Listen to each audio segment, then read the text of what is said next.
De 10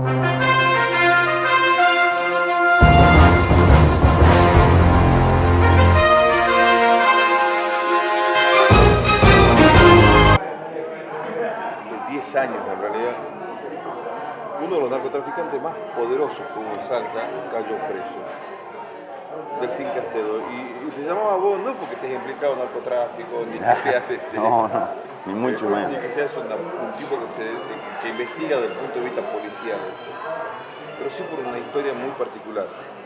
Tu viejo Sergio fue una de las personas que más luchó contra ese clan y contra el narcotráfico en general. ¿Qué sensación te quedó con esto? 10 años después del asesinato de Liliana Ledesma, 10 años después que era prófugo, que recién cae. Yo vuelvo a decir primero que la historia es muy larga. La historia sí arranca con un ex diputado del PJ salteño, en ese momento del PJ de Juan Carlos Romero, ¿no?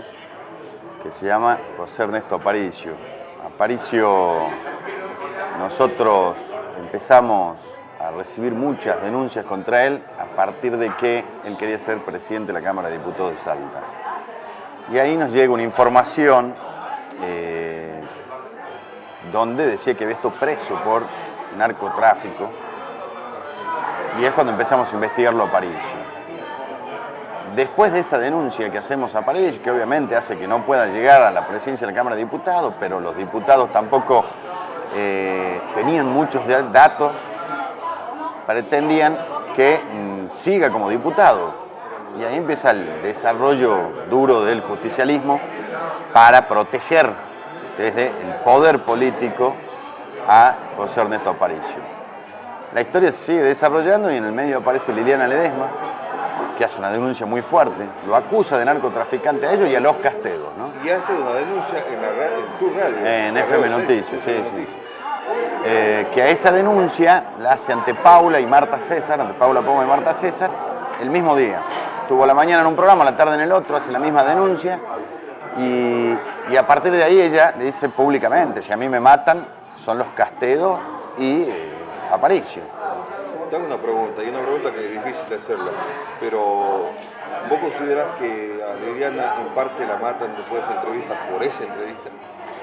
La matan por esa entrevista y te digo por qué además, porque hay un claro signo mafioso, que de las 7 puñaladas, una es un corte en el labio, de esta forma, que es un claro mensaje de silencio, ¿no?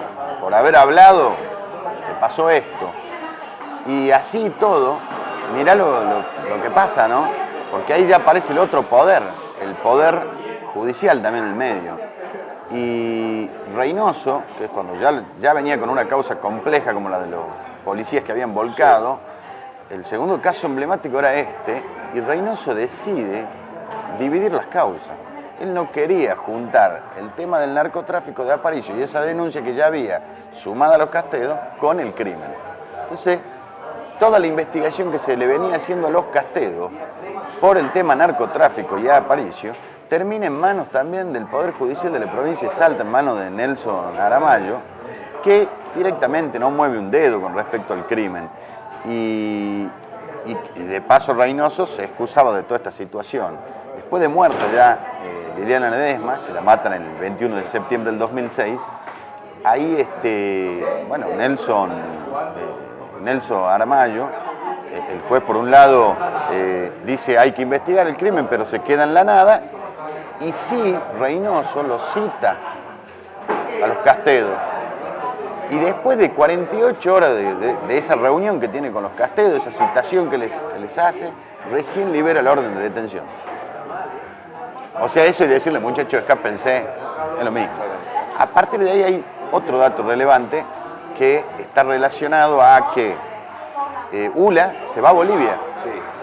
Y automáticamente es detenido por delito de narcotráfico allá también. Delfín nunca salió de Argentina. Delfín se sentía protegido acá por el poder político y por el poder judicial y ya había quedado demostrado. La Cámara de Diputados había hecho una defensa, el propio romerismo a través del boletín oficial de ellos, que era el diario El Tribuno, los trataba de pobres productores, desde la clandestinidad nos cuentan que no tienen nada que ver. Y empieza también el otro mensaje del poder político a través del diario El Tribuno, que era, esta es una guerra de carteles, no es que Liliana Ledesma era una santa, sino que su marido era narcotraficante. Algo que Liliana Ledesma había aclarado en la misma nota donde ella acusa a estos sujetos, diciendo que yo sabía, porque a mi marido lo matan los Castedo. Lo acribillan de 16 balazos por ir a cobrarle una deuda a Aparicio, una deuda de narcotráfico. Ella lo deja de manifiesto como diciendo, no me agarren por este lado porque yo no tengo nada que ver, mi marido sí. Mientras sucedía eso, todo el mundo, al menos en Europa, sabía que eran los Fincastedo. Sí, nosotros también ahí encontramos una publicación, en italiano obviamente, de Il Giornale. Il Giornale hablaba de un cargamento que Delfín Castedo había logrado meter en Europa de algo así de 2,5 toneladas de cocaína. Para que ustedes entiendan la importancia de este tipo. Y después, bueno, el desarrollo de cómo se va dando Carbón Blanco, que es una de las causas más relevantes de la historia del narcotráfico en la Argentina, y la red que tenía tan bien armada y tan fuerte, ¿no? Carbón Blanco fue la causa emblemática de nuestro narcotráfico en los últimos años. Totalmente. El tema es que muchos creen que hoy está cerrado esto, y hoy no está cerrado. Cuando empezábamos a hablar, como mencionabas a Reynoso, hoy preso. Hoy preso también. Y también mencionabas el famoso caso de los policías federales que volcaron con 100 kilos de cocaína. 116 para ser más preciso. Que estaba estirada, ¿no? Sí. Eso intercedió directamente Aníbal Fernández por esas personas. En la causa de los policías de la Federal, que vuelcan con esos 116 kilos de cocaína, ahí hay un... ¿Qué año fue eso? 2005. El juzgado de Orán, de Reynoso, se crea en el 2005 y asume Reynoso en mayo del 2005. Y después, el primer caso que viene es el mismo 2005 este. Vos sabés que ahí claramente se ve cómo Reynoso, por esas casualidades de la vida, un periodista que pasaba también por la ruta se bajó para ayudar y se encuentra con el polvo blanco, informa en la radio en la que trabajaba, AM840. Automáticamente lo llaman a Reynoso y Reynoso dice, yo no di ninguna orden de que se lleve droga a Salta. Entonces, como era ruta nacional, pero estaba dentro del distrito de Jujuy, aparece Wenceslao Cardoso queriéndose quedar por la causa. Y por el otro lado, Abel Cornejo. Y nadie entendía por qué era tan importante la causa. Y la causa era importante porque en el medio aparece Aníbal Fernández a defender a estos policías de la Federal. Y en ese mismo instante aparece burlando como abogado de estos policías de la Federal, que hoy, por el juez jujeño, el juez federal Wenceslao Cardoso, están todos en libertad, ¿no? Eso también hay que decirlo, y la gravedad de todo esto y de las implicancias de lo que es, no una zona de frontera como dicen todos en Salta, que la droga está de paso. La droga se quedó también en Salta, y la importancia que tiene para Buenos Aires y para obviamente los salteños. Hoy parece ser que el narcotráfico ha hecho estragos en nuestra sociedad en general, ¿no? Y esto está demostrado con las relaciones políticas, las relaciones judiciales, que creo que son las que tenemos que empezar a apuntar, y no solo dar generalidades de la policía y la gendarmería. La policía y los gendarmes, al lado de otros personajes, cobran 2 mangos y reciben órdenes. Esto hay que ser claro. Claro que debe haber gendarmes que el narcotráfico les paga, o policías. El problema son los que realmente están por arriba de esos gendarmes, de esos policías. Estamos hablando que hay preso un juez federal por recibir coima del narcotráfico. Un ex camarista federal, el Toto Solá Torino, todavía está en juicio. Mire lo que es el Poder Judicial desde ese punto de vista. En la causa, además Reynoso, hay abogados que han tenido una importante relevancia en la política salteña, como lo es René Gómez. O vamos a empezar a desconocer todas estas cuestiones, también exfuncionario del romerismo. Bueno, y uno empieza a avanzar en esto y dice, pucha, ¿qué es solo Aparicio? No, acá hubo una estructura, hay una estructura narcopolítica judicial que ha provocado todo este desastre y que hoy hay que empezar a solucionarlo.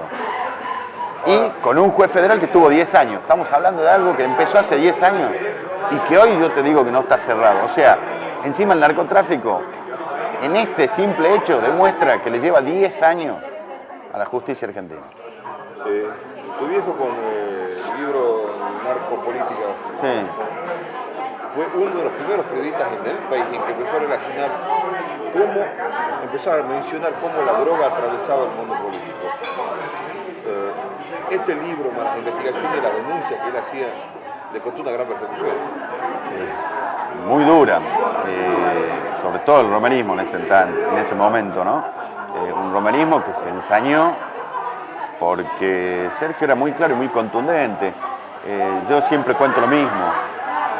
La salta del Banco Provincial que vació el propio romerismo para vendérselo al Grupo Macro, del cual eran también parte el propio romerismo, era privatizar la banca, era que sea más difícil el acceso a la información bancaria, provocaba obviamente el lavado de dinero.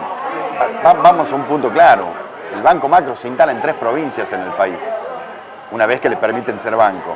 Y vos sabés que para poder ser banco, vos necesitas que de fiador salga el presidente de otro banco. En ese momento, para que el Macro pueda ser banco, salió de fiador Raúl Moneta, que está procesado por lavado de activos. En ese momento estaba procesado, entra el procesamiento porque era presidente del Banco República. Ese es el personaje que le da la bala al Macro, al Grupo Macro.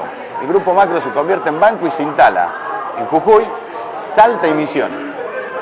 Jujuy y Salta, una frontera de montes prácticamente incontrolable, donde llueve la cocaína, ¿sí? Y Misiones ni hablar. Estamos hablando de la triple frontera. Estamos hablando de otro lugar emblemático en la Argentina, de lo que es el delito del tráfico y el lavado de dinero sobre todo. A partir de ahí el Banco Macro terminó siendo el más, hoy creo que es el más importante del país. Después, ¿qué hizo Romero? Privatizó el juego de azar. ¿Por qué? ¿Qué necesidad de privatizar el juego de azar? ¿Que el Estado no quería controlarlo? ¿Por qué no quería controlarlo? Porque con un privado no va a salir a decir quiénes blanquean dinero y quiénes no, quiénes son los que quieren hacer negocios turbios y quiénes no, y de paso se sacaba una responsabilidad también al Estado. Y así empezó a avanzar esto, hasta hoy que llegamos a esta situación. Avanzó en estos últimos 10 años, 12 años de kirchnerismo, el tráfico de droga y la droga creció de forma exponencial. Sí, Hubo mucha protección judicial, mucha convivencia. Y política. Bueno, mirá qué gracioso, ¿no? Encima, hoy uno dice, no, la culpa de tal político, de tal otro, o del de más allá, o el de más acá. Lo real y cierto es que hay que llegar a fondo y a donde corresponda. Mirá el caso de Luis Cifré, expresidente del Consejo Liberante Joaquín B. González. Vos sabés que Cifré era de la Unión Cívica Radical. Sí. Abandona las arcas de la Unión Cívica Radical y se va al Frente para la Victoria. Ya en el Frente para la Victoria es presidente del Consejo Liberante de Joaquín B. González y le terminan encontrando un galpón con casi 400 kilos de cocaína. Que encima había un químico colombiano, también lo ligan a carbón blanco, porque porque vendían esa droga, estaba destinada, el destino era Portugal. Ahí Cifré tenía, además se agarra un químico que era portugués y que ya habían logrado convertir la cocaína, le habían dado un tinte de color negro y ya no era carbón vegetal, era carbón, lo habían logrado convertir la cocaína como en un trozo de carbón negro. Y vos sabés que va preso Cifré y al poco tiempo, al año y medio, Reynoso dice hay mucha gente. Que fue ese famoso y relacionado. Claro, hay mucha gente dentro del juzgado, adentro del penal, no lo podemos tener acá, lo liberan. A mí no me queda otra que pensar que es real lo de que Reynoso recibe dádiva. Los portugueses se van, están en sus pagos, no volvieron más, Reynoso los dejó ir a todos. En esa famosa causa del carbón blanco, hubieron 1 millón de cosas cruzadas. 1 millón de personajes fueron, bueno, ahora está nuevo Cifré, está preso de nuevo. Sí. Pero lo llamativo en esto es que al margen de lo que sucedió, se notó como más que en ningún otro lugar la protección política. Sí, también. Hubo mucha protección política y judicial ahí. Por eso volvemos siempre a lo mismo. uno va nombrando casos, los más relevantes, de casos de mucha cocaína, y los tipos están libres, por fu, por fa. Y vos fijate que también, y esto no hay que olvidarlo porque no es un dato menor, ¿sí? La Corte Suprema de la Nación Argentina pretendía poner como jefe de una comisión de narcotráfico de la Corte, o sea, el máximo Tribunal de Justicia de Argentina, pretendía ponerlo ahí a Reynoso. Sí, me acuerdo. Es más, que la presidenta lo elogió. La presidenta, no, Pinedo también lo elogió, nuestro presidente de 12 horas también lo elogió cuando Durán Cornejo lo trajo acá al norte. Todos lo elogiaban a Reynoso. Reynoso se vendía muy bien. Sin embargo, muy pocos medios veníamos hablando de esta situación. Y en esa cuestión en particular hay que felicitar al cuerpo de fiscales de Salta. Hay que ir y felicitarlo a Villalba, hay que felicitarlo a Toranzo, porque fueron para adelante contra un tipo que estaba en la élite de la élite. A ver, estamos hablando que el día que supuestamente iba a asumir en ese cargo en la Corte Suprema, Villalba, apoyado también por la Procuraduría y por Diego Iglesias, y con todo el laburo que en el medio están los fiscales Toranzo, todo, decidieron allanar el juzgado de Reynoso y se suspende ese día la reunión en la Corte Suprema. ¿Qué hubiese pasado si lo dejaban asumir? ¿Qué le hubiese pasado a estos fiscales? ¿Alguien se puso a preguntar? Por eso creo que como sociedad tenemos que empezar a agarrarnos de estas cosas, ayudar a esos fiscales y procurar que esto empiece a avanzar, pero no que quede en Aparicio, porque hoy las declaraciones, si escucha uno las declaraciones de los Castedo ante la justicia federal, fue Aparicio.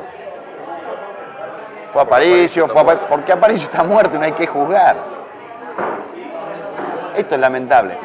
Y lo que hay que decir es que esto no es agradable para nadie, tener que estar haciendo este tipo de denuncias. Yo vuelvo a insistir, yo haría desfilar por los juzgados a los responsables políticos que defendieron desde distintos lugares a estos tipos. Entre ellos tiene que ir Pablo Cosiner, diputado nacional del Urtubisismo, que en ese momento defendió claramente a Aparicio en la Cámara de Diputados. Tiene que ir Juan Carlos Romero a declarar, no solo porque él más allá de no haber hecho prácticamente declaraciones, sino que desde el diario han hecho una defensa, que esa defensa estuvo manejada claramente por el propio Romero. Y si uno cree que esto ha llegado hasta acá, yo le digo que no. Yo le digo que hoy se ha agarrado una pata, si quiere, importante, con Delfín Castedo de esta banda de narcotraficantes, pero todavía la narcopolítica del 2016, que empezó a denunciarse por aquel año de los Castedo, Aparicio, donde se debería llegar a muchos sectores. Vos te acordás también que salió un dossier de Roberto Romero en la revista TXT y que se le pidió a Juan Carlos Romero si él se animaba a desclasificar sus archivos de la DEA y dijo que no, más allá de que la DEA sabemos que hace un control arbitrario, digamos, de la cocaína que entra a Estados Unidos, los mayores consumidores, ¿no? O sea, no se desubiquen, pero vamos por buen camino, una cosa así es la DEA, ¿no? Porque tampoco le creo demasiado a la DEA y debo declo. La DEA no combate el narcotráfico, lo que hace es controlar el comercio. Es controlarlo, claro, es controlar el comercio, esa es lo que queda totalmente claro. Una unidad comercial con una unidad de investigación. No, totalmente, y vos sabés que, bueno, a partir, si empezamos a tener estas bases, creo que se puede empezar a avanzar. Y los últimos datos son los dos concejales, que apenas lo sacan a Reynoso, aparecen dos concejales, ¿sí?, que caen en desgracia, por llamarlo de alguna manera, con un camión que se llamó Febrero Blanco esta causa. El camión en el que secuestran droga, graciosamente, estaba a nombre de José Ernesto Aparicio, que ya está muerto hace 2 años y medio. Entonces, ¿esto qué te marca? Te marca que la estructura está intacta, que todavía hay gente por atrás y que la estructura se va renovando. Que al poder político no lo pudieron tocar todavía, sí se tocó una partecita del Poder Judicial con Reynoso, con Toto Solatorino, se tocó al brazo armado y al tipo que se animaba a ir con la droga hasta Europa, que es Delfín Castedo. Se fue desarticulando un poco, pero el poder político sigue intacto, totalmente intacto. Y es a donde creo que debemos empezar a apuntar. Políticamente, ¿qué pensás que puede tener consecuencias esto o no va a traer nada? Políticamente creo que debería empezar a tener muchas consecuencias. El hecho de que hable del Delfín Castedo ahora.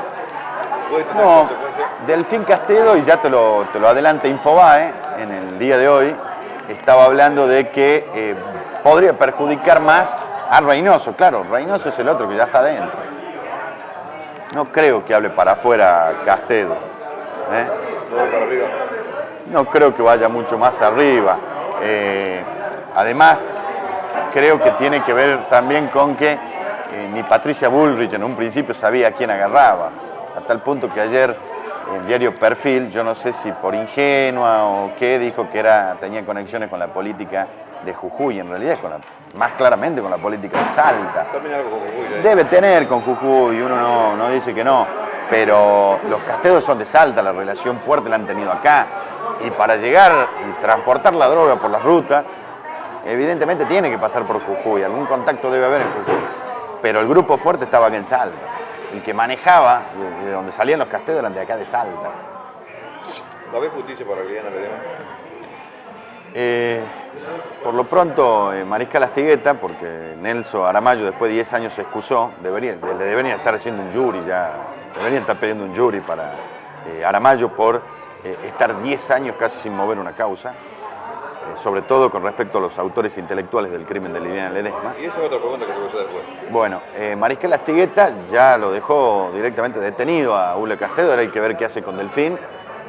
Justamente en esto que tiene que investigar, de algo que venía investigando otro juez, y que, bueno, Astigueta deberá decidir qué hace ahora también con Delfín Castedo y si, o qué pruebas tiene también para incriminarlos como autores intelectuales de este crimen.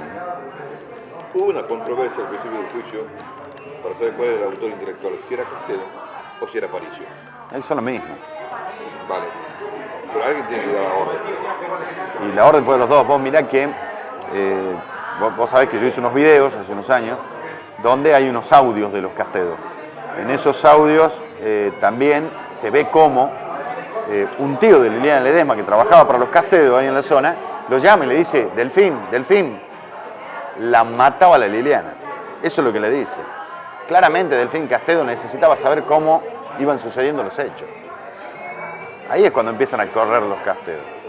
Y después, bueno, investigar otro montón de patas que hay testaferros, hay un Torino que es un testaferro de hace muy poco que también estuvo ahora alquilando la misma casa que los Castedo a 30 metros de FM Noticias, que lo denunciamos hace 2 meses y a partir de la denuncia que le hicimos desapareció de la casa de la noche a la mañana, un tipo que estacionaba un Mercedes-Benz en la puerta y que nadie sabe de dónde salió. Ahora cayeron también los Baracat en Tartagal. Sí. Junto con los Judy. Judy en realidad estuvo implicado en la causa con Castedo también, tiene relaciones con Castedo, ya venía con tema de lavado de dinero, fue procesado junto con Aparicio, Judy, ¿no? Ahora, Alberto Judy, al igual que Baccarat, son grandes comerciantes muy conocidos en el norte. Sin embargo, desde siempre o se sospechaba o se decía o se mencionaba su actividad y nunca hicieron nada. Esto también tiene que ver con como te digo, con los distintos poderes. El poder legislativo en la Argentina ha sido muy débil a la hora de hacer leyes realmente fuertes e importantes. Por ejemplo, el lavado de activos en la República Argentina, sea o provenga donde provenga ese dinero, es escarcelable. Por eso Aparicio y Judy terminaron en libertad, porque Reynoso los procesó por lavado de activos. Sí, especifica que son provenientes del narcotráfico, pero son lavado de activos. Por eso quedaron en libertad. Por eso Aparicio nunca, si bien estuvo prófugo muy poco tiempo, después de hablar seguramente con Reynoso, Reynoso le habrá dicho, no te preocupes, te voy a dejar en libertad, te proceso por el delito más leve, que es algo que hemos visto mucho en la justicia argentina, ¿no? Y que tenemos que, vuelvo a insistir en esto de tener que empezar a cambiarlo. ¿Confían en la justicia ahora? No es que confíe, creo que en todos lados hay gente que sirve, gente que no, gente que se deja corromper. Creo que es muy difícil manejar por ahí el poder. De acuerdo, pero durante 10 años acá nadie movía un... Bueno, pero mira la justicia federal que tenía Salta. Salta debería tener no menos de 10 jueces federales. Y tenía 2. Y uno era Lona, el otro era Cornejo. Y después era Medina y Cornejo. Y son todos jueces que en su momento eran prácticamente elegidos a dedo por el poder político de acá. Lona tuvo la información de la DEA y nunca la tocó. Ni hablar de los casos de lesa humanidad, lo mismo con Medina. Y Cornejo. Sigue siendo juez, perdón. Medina sigue siendo juez. Y Abel Cornejo era juez en ese momento. ¿Y por qué se fue Abel Cornejo? ¿Por qué alguien deja un fuero federal para irse a un fuero inferior como es la justicia de Salta? Sí, porque estaba la denuncia esa dando vuelta con la secretaria, que era Falú, sobre un tema de dineros que se sacaban, se usaban dineros secuestrados al narcotráfico para que se construyan viviendas, se arreglen cosas, cuando ese dinero debería haber estado intacto y en el lugar que debería estar, y punto, y secuestrado. Esa fue una denuncia muy grave. Abel Cornejo nunca respondió por eso. Entonces, creo que había una justicia, había un Toto Solá Torino que liberaba zona, por decirlo más leve, porque hay cosas más fuertes dentro del expediente, ¿no? Hay otro tipo de intercambio, de lo que también, de los que han sido muy difíciles probarle. Pero bueno, es lo que era la justicia y hoy viene con algunos cambios. Sin embargo, tenemos a un juez como Babbio que es subrogante. Si se jubila Medina, no sé qué vamos a hacer. El otro juzgado, el federal de Orán, por lo de Reynoso, y que está más que evidente la muestra que hay sobre el cobro de dádiva. Hay otro juez subrogante. No sé qué vamos a hacer con la justicia federal. Hoy la justicia federal está quebrada dentro. Esto está claro. Y hoy los que están trabajando son los fiscales. Pero después, bueno, vamos a ver cómo se resuelven todos estos temas. Porque hoy lo tenés a Babbio y mañana desde Buenos Aires dicen, no, Babbio no, porque llamamos al concurso y lo ganó otro y chau, Babbio. Porque sería un retroceso enorme. Sería un retroceso enorme. Hoy sería un retroceso enorme. ¿Vas a actualizar alguna vez el libro de tu viejo, Narcopoder en Salta? Porque pasaron muchas cosas.